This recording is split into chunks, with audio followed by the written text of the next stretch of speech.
Dice it finely, a simple guide to cooking terms.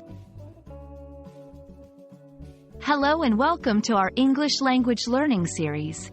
Today, we're going to dive into a common culinary phrase, dice it finely. Whether you're a cooking enthusiast or just curious about English phrases, this video is for you.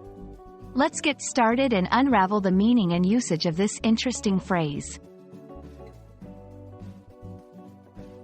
Dice it finely is a phrase often used in cooking recipes.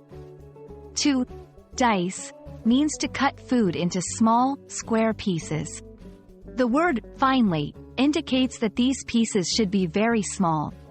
This technique is common in preparing ingredients like vegetables, where a uniform and small size is needed for even cooking and aesthetic presentation.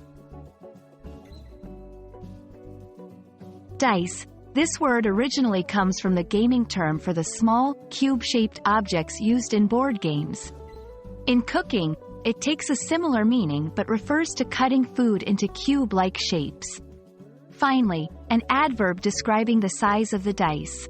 It implies a delicate, precise, and small cut. Finely chopped ingredients cook faster and blend more seamlessly into dishes.